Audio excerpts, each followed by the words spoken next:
Hello from nowhere. We're high atop. Guess where? Mystic Mountain. That's where. In the fantastical land of nowhere. Alright. Look at here. You see this? I tilled up this ground before I started collecting dead tree bodies, right? So, and I kind of wallowed this spot out and the rain helped it. I'm going to fix this. This doesn't stay, but right now it mimics a pond because to what lives in it is a pond. If we're lucky, we'll see some. Oh, I got him. They're in the water, guys. I'm going to try to disturb them. See if I can make them jump. Oh, there you go. Come on. See if we can't get one to come out of the ground. There are frogs in here, a lot of them. But I done drove my my noble steed there through that. I drove over here because I noticed when I first drove through here, they're in them logs hiding from me. Yeah, they're little frogs. And some of them are pretty big. I can walk over there on that side. I'm going to go annoy them. You're going to be a star! A star!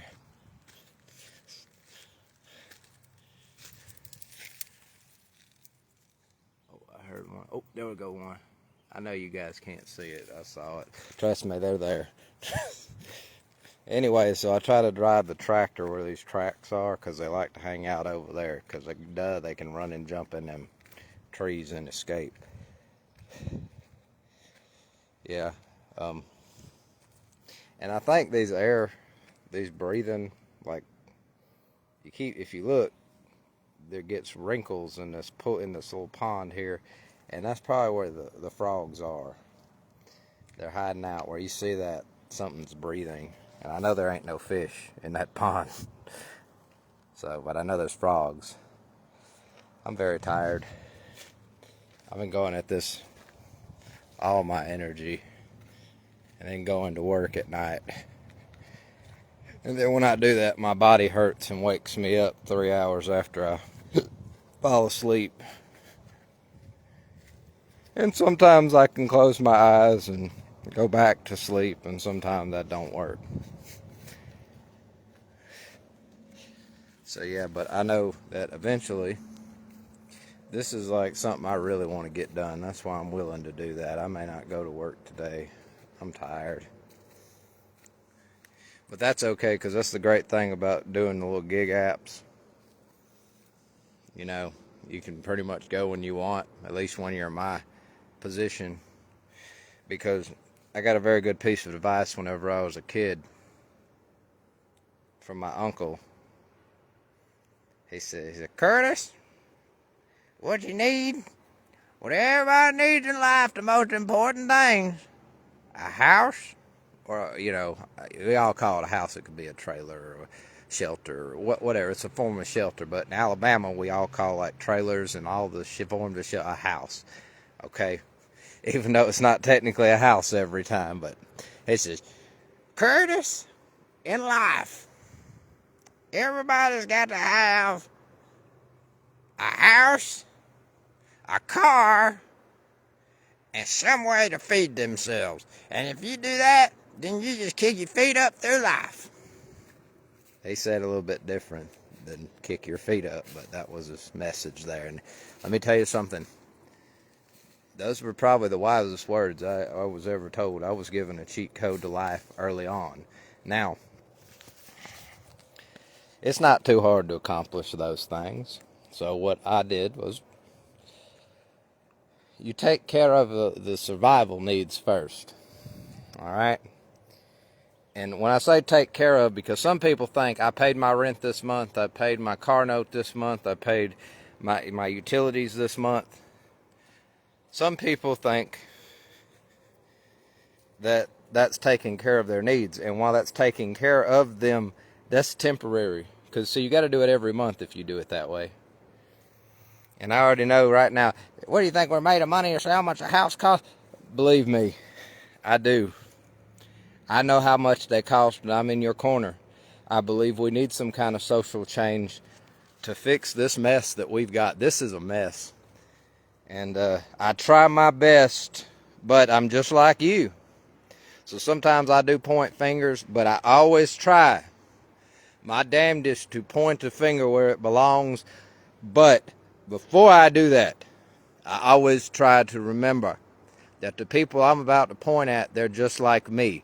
So what that means is that while, sure, there is always a reason something happens, someone is always responsible. What is the goal? To set someone on fire, to string somebody up, or is the goal to fix the problem? All right? So we don't need to point fingers at folks. We need to try to remember that we're them, man. Look, this is a shell. This thing called a body is a shell. And don't let me downplay it, because you should take care of your body. Take care of your mind while you're at it. But that ain't you. You're in charge of it. You're like, the easiest way to explain this is you're like watching. You're experiencing, and some people refer to it as observing. Whatever your choice is, you get the point. And you use this body to experience this earth. Although, now, I'm someone who believes in telling the truth and standing on what I know and what I believe in. Now, sometimes I'm wrong. And that's another belief that I have, and something else that I believe in. When you're wrong, you need to correct yourself. You need to become correct. You cannot walk around knowing you're wrong and going and believing it's right, because then you're not consistent. That's no way to be. Not one way to be. If you're wrong, you're wrong. It's not a death sentence to be wrong. But as soon as you know you're wrong, you need to try and correct it. All right? Because kind of being a liar at that point, and downright is being a liar at that point. But the point is, you are like a watcher. I refer to it as a watcher because people, they talk in how they, I guess, were raised and experienced life up to this point. They talk in how they talk. And how we talk in the West, in America, is how I talk. In my part of America, America's a big place and people talk differently, and but everybody can really, figure out what each other means. If we don't, we talk about it then. So, that's why when someone says something that you think is wrong, because they use different wording or something, you talk before you start throwing stones, and don't throw them either. You're just throwing them at yourself at that point. So,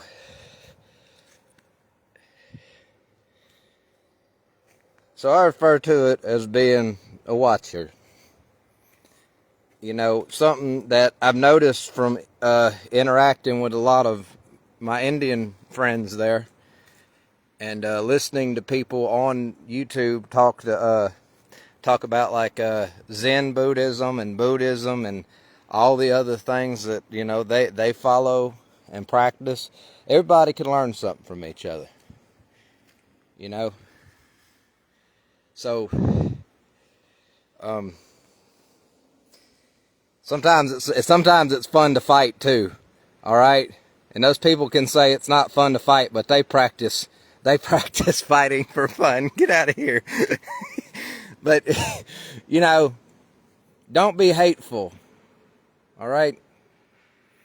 That's the point. Intent makes something what it is. It brings forth the context and the point to it. And that's what gives meaning to something usually.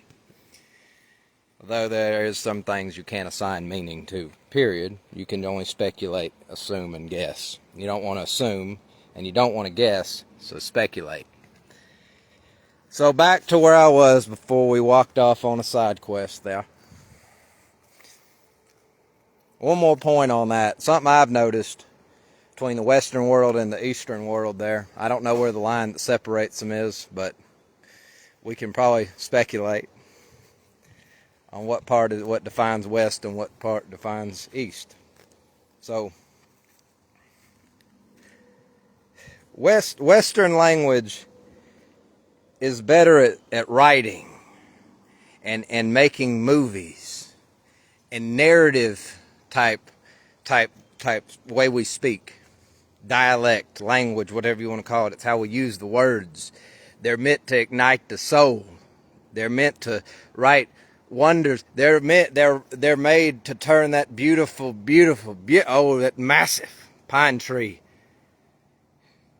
The way the Western language is, and there it sat in the remains of the forest, where it gave forth the life that we all needed. And as we went on down the road to the canopy, there we saw billions of flying birds landing that brought forth the song of life. That's how our language is used. Now, that wasn't the greatest, whatever you want to call it, that I've ever brought out, but I'm making an example here. Eastern language is very literal. It's very direct. Germans try to do this too. They're not Eastern, by the way, if anyone was wondering. But Germans are very direct, blunt people. But that's not the normal for the Western world. And I'm sure there's some Eastern place that mimics Germany where they use language like Western people. But Western people, right, paint stories with words. Eastern people are very logical, very direct. Not that we're not logical. We created logic. I don't care what you say. Say hello to Socrates, Aristotle, Plato, and anybody else I'm leaving out, but those are really good ones. Nietzsche, I can't pronounce his name. Sorry, I'm from Alabama. I can't pronounce strange words. But Eastern people, they're very direct. They're very, and when Western people study their ideas, like for instance their spiritual ideas, I think we have trouble unless we have the literalness in us. Unless we're very literal people, when we read it, we don't take it at face value. And damn it, I've been surprised a lot as I'm reading it, and it finally dawned on me, he's being literal. This is not like when you read like I don't know what kind of holy books they have. I know that they have Buddha. You know, Buddha didn't write books. I believe his photographic memory, what we would call an apostle, his disciple, his apostle, had a photographic memory. One of them did, and their name was Ananda. And they later were the result, whether they did it themselves or dictated it, that a lot of what Buddha taught was written down. That's what I know and what I understand. But the point is, oh yeah, the Vedas and the Gita, these, you know, and I read them too, and I didn't think of their names. But the point is, they're written very, very directly, very logical. They knew how to tell a story too, but it's not in the way that the Western people do. And so they have their books, and for the most part, they're written literal. Direct to the point. All right, you want to find God, this is how you do it, and then you practice it, and eventually you're going to find out that you didn't need to actually do all the practice, but you needed to get to the point you needed to be. This is how they do it, boy.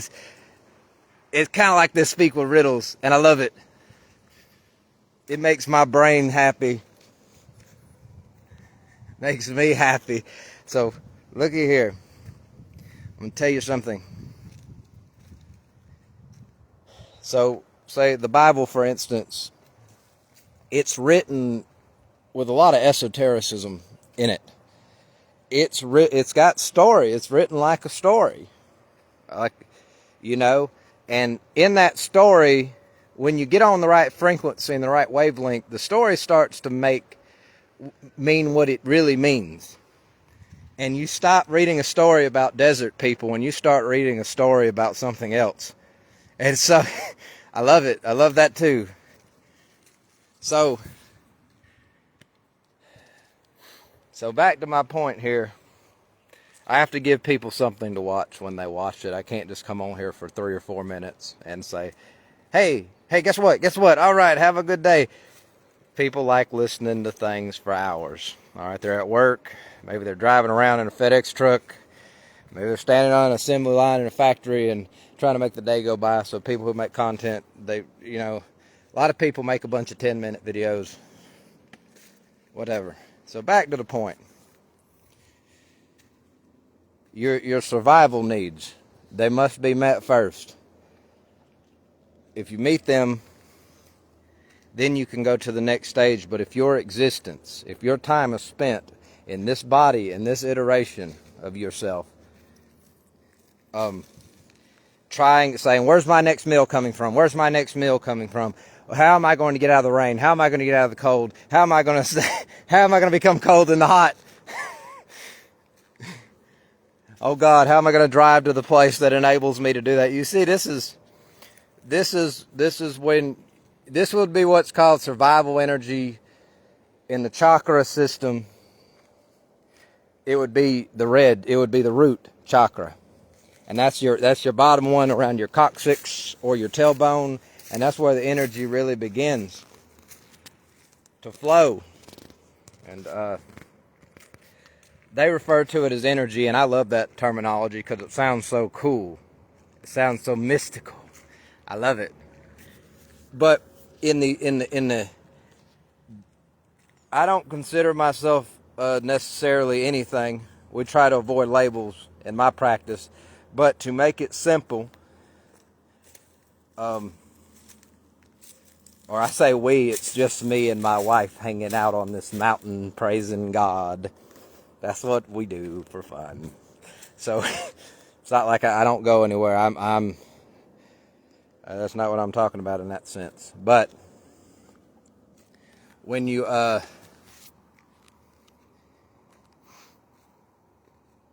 so the Eastern people largely refer to it in different ways for energy, but it's all interchangeable in how they understand it as a form of energy, as life.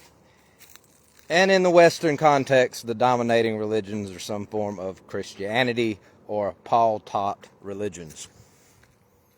And so people hear the word, and what that would be referred to in that context is spirit or soul, although spirit and soul can mean two different things in the context. All right? Christianity, I want you to understand something, that it's not supposed to be a religion. It is a religion right now. People are yakking about it. But at its essence, it's supposed to be a process of transformation. All right? To become Christian, you don't have to be Christian to pick up your cross. See, people hear Christ in that word. They hear that as the root word, but they don't actually know what the word Christ means. It essentially means anointed one.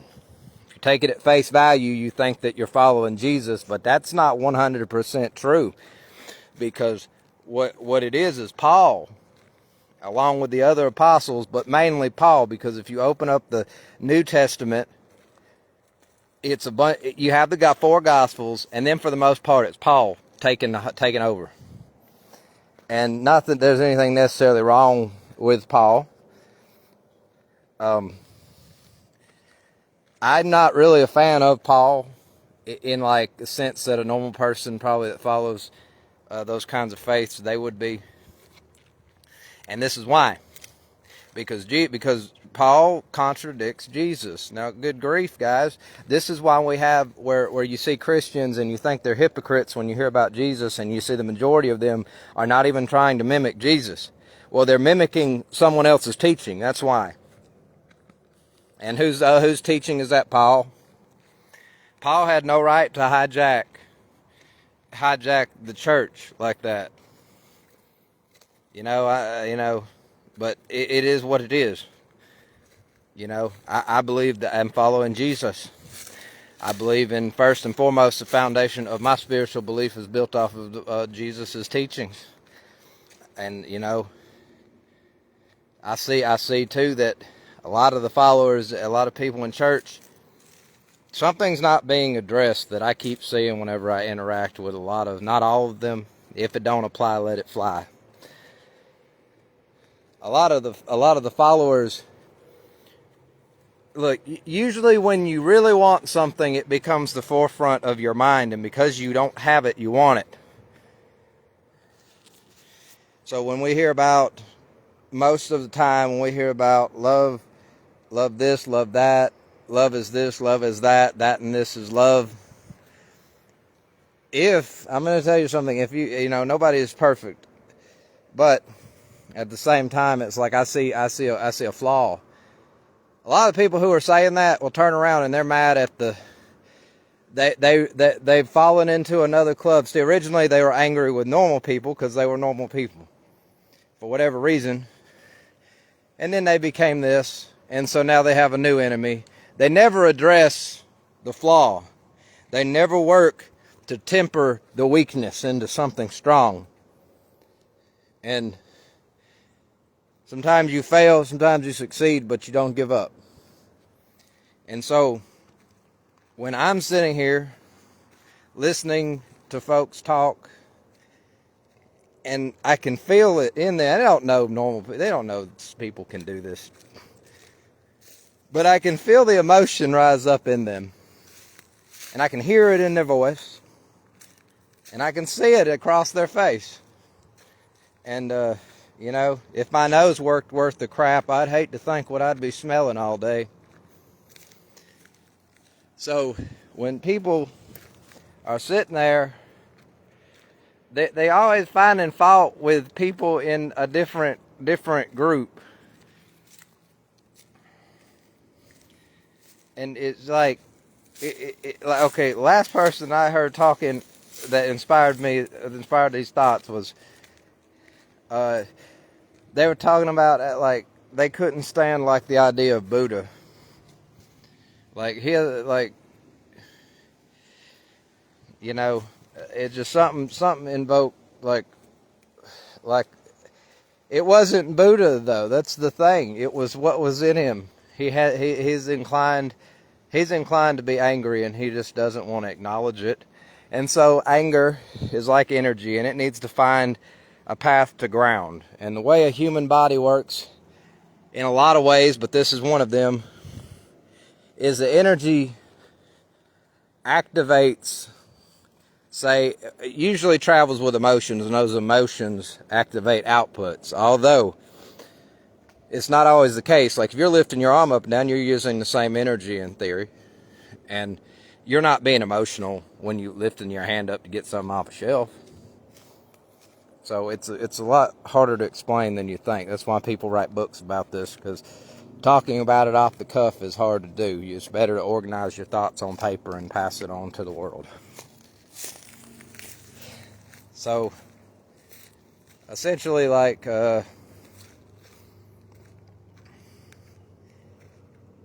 watch yourself. Pay attention to what you're doing, because chances are you haven't been. And you're going to be amazed to find out all kinds of things when you start to pay attention. So, anyways, I don't know, you know. So, back to the point. If you're focused on survival means, where can I get a house, where can I get food, where can I get a car, where can I get clothes, where can I get this and that, then you can't get to the next step till you can stop worrying about that. Now, either you got to fix that with external circumstances, or you got to fix it with accepting your situation as it is and let it go on to the next level. There's a lot of ways to skin a cat, so to speak. So,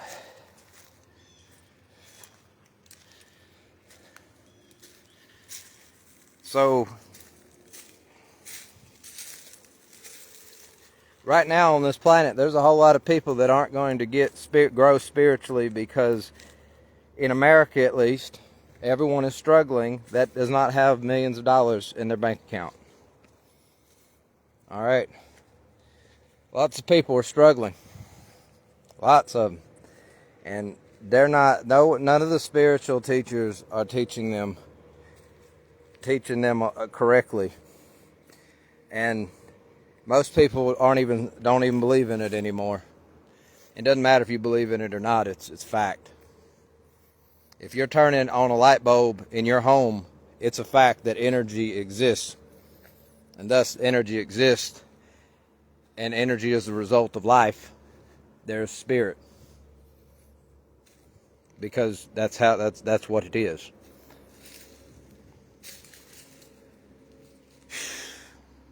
And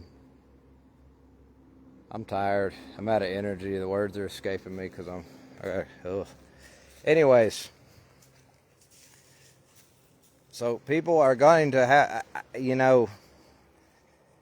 don't be a slave to the senses. What that means is don't be a slave to external circumstances. Can external circumstances affect you? No, because you're timeless. You're beyond form. You're inside of a core. You're inside of a body right now, experiencing all there is to experience.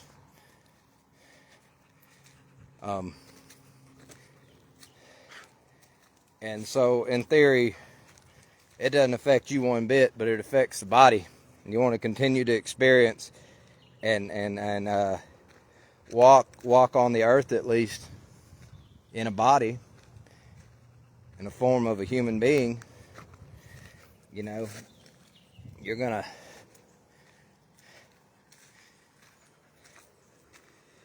have to do something about your external circumstances eventually, if they need something done to them. Don't hear that, and because there's a lot of different people out there who may not be having, and they're going to hear, and they may hear that, and they may go, well, something must be wrong, and nothing was wrong with them, and then I messed them up. So look, know your situation. There's some rules of thumbs. All right, you got if you have food, if you have water, if you have shelter, if you have a car, and you're alive, then you have enough. Now, that may not be so tomorrow, but right now it is. And don't spend decades of your life worrying about a situation that's going to take 5 minutes of your life. All right? Don't waste your time. You gotta. If you worry about surviving, you got to understand what survival is. Then when you understand what it is, then you can do it. All right? If you're tied to survival and everything else, your energy is trapped at your butt crack, basically. You want to get... Anyway, so what you want to do is understand what survival is. What is that? It's a play, it's shelter, it's food, it's water, it's clothes, and that's really all you need to exist. And if you can do those, then anything else you accomplish is already a bonus. Anything else that you can accomplish, already a bonus.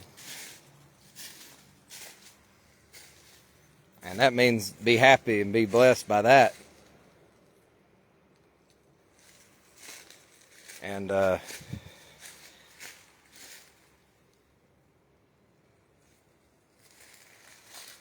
help them dogs are. I hear a wild animal. You guys are going to get to see me get eaten on live camera by a wild animal. That's the nature of it, though, isn't it? It says like the old proverb, round and round, what goes around comes around.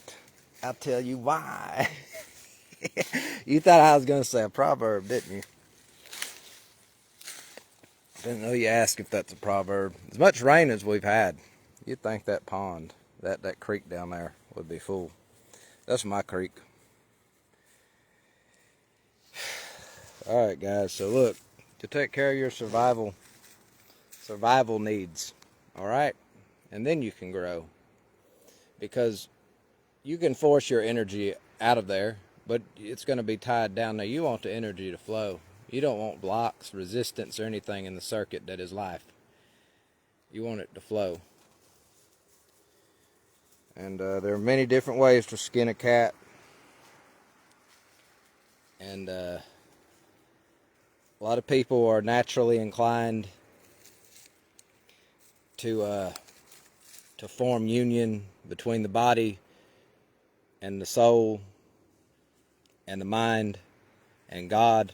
A lot of people are wired differently. Some people do it through, and you know what it is because you feel that damn burst of energy course all the way up your spine. You start to feel it moving, and when it hits the top of your skull, your energy is moving up. Most people move downward.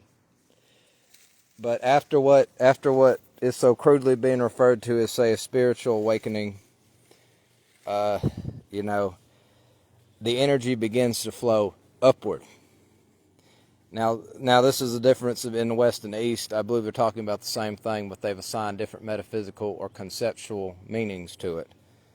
The Western world believes it's the Holy Spirit that moves up your spine like that, moves through your body like that.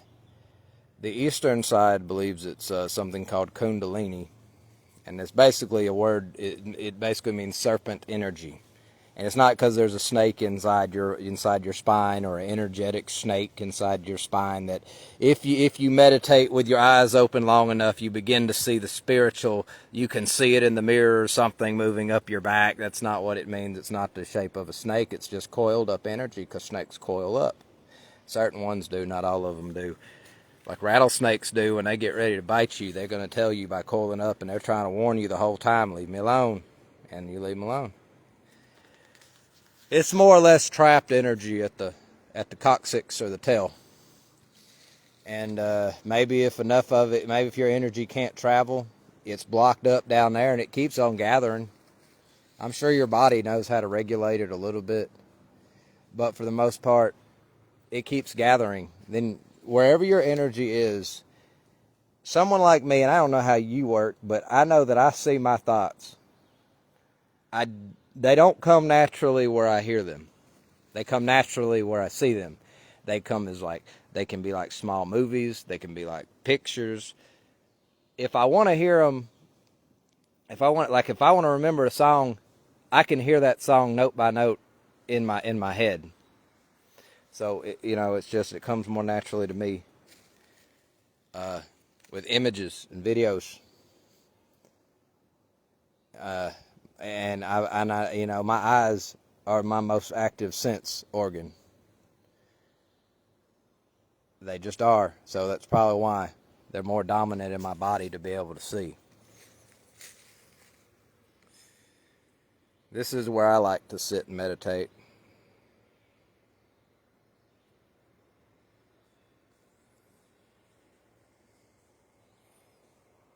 I am blessed.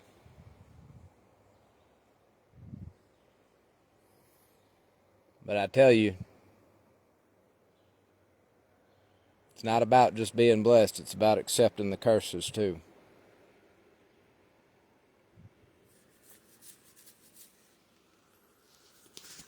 I'm blessed with 16 acres of land, a home, cars, and beautiful dogs, and a wonderful wife. I have everything that a human being could ever want.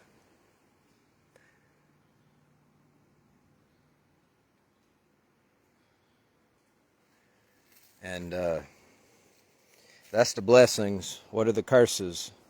I hurt. Curses, the body hurts. I can barely do anything without my body feeling like it wants to break into a million pieces.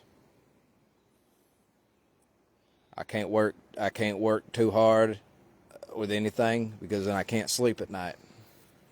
Then I miss the whole next day because my body just won't go back to sleep. It's got pent-up survival energy. I haven't quite figured out how to tell it at ease, soldier. I haven't quite figured out how to tell it relax, because there's a connection point between the senses, the body, and the mind that you have to get them to. Something weird goes on. All right, you have to have an understanding bridges things together. You have to make it understand by triggers and inputs. I'm not saying get triggered.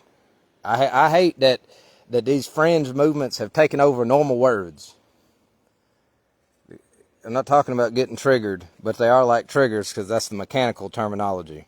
The input triggers something, or it can be thought of as a trigger. All these people that are triggered, nobody ever points out that, all these people who walk around going, I'm triggered, that triggers me, and people of that vein, and, like that, they don't have to be that way. They were shown to be that way, and they were taught it was virtuous to be that way in an effort for them to exercise being the hero and being good.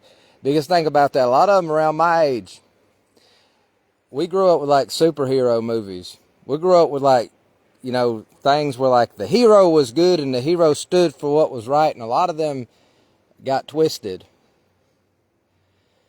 They had a foundation where, the goal in them was to be a hero somewhat. And then somebody else came along and hijacked them, and they're lost. Not that it's your job to be a hero, and it ain't your job to be a villain either. But the culture kind of pushes people in a certain direction to be, and you can break free from this. I get nervous that I'm sitting here talking like that, and someone's going to see my video, and they're going to pop out and go, see, he's a fraud. Listen to how he talks and uses his words. And it's just like, the way I've come to understand something like that is this. There's different dialects, just like there's different languages on this planet. And you speak in them depending on the situation. So if I'm trying to talk to people about how to fix a car, I wouldn't be sitting here saying, and you get the blessed wrench. I might, but you get the blessed wrench, and you wield it, and you throw it on the bolt, and then you crank it with the force of God, lifting a mountain from the ground. I wouldn't be giving someone a sermon on how to fix the car. You have to be intelligent about how you use your words. At the same time, there's going to be a hint of it in how you talk, because that's a sign of integration. And you want to integrate it. But we live in America, and this is the cool thing. We have so much choice and variety here that it's not just a simple matter of be one way, and it's not simple. Choices lead to complexity. Complexity leads to complication. Guys, I've talked a lot, and I went off the beaten path.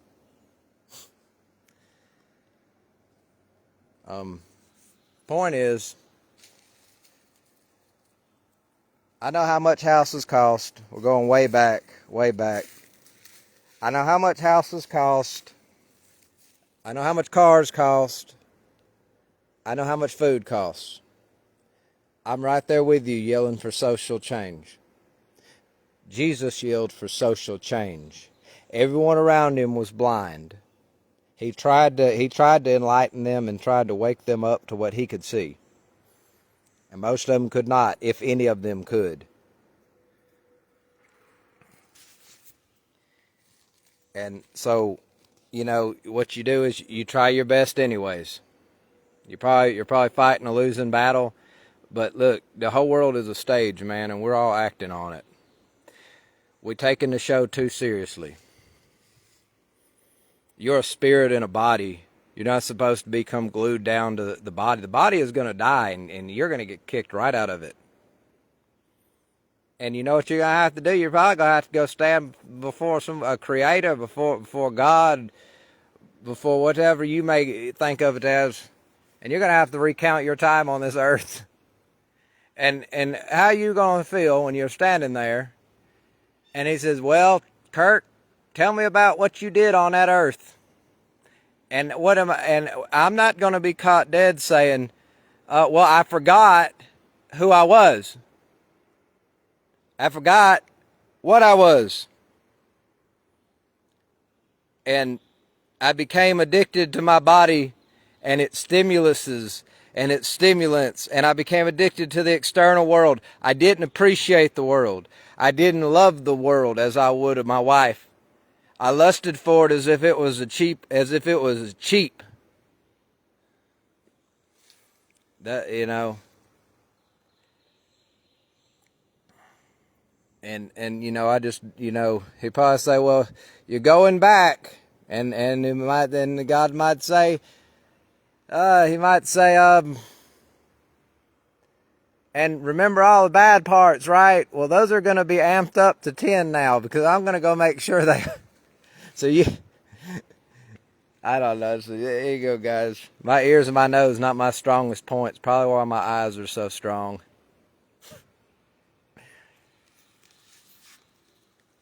Man. But I tell you, I am blessed.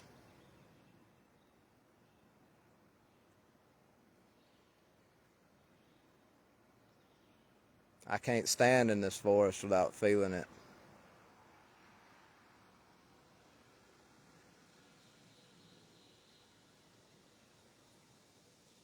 Alright, that's a story for another time, guys. I want y'all guys to have a good day, and I hope everything goes your way. Be both blessed and be cursed. And always remember that I hope everything goes your way.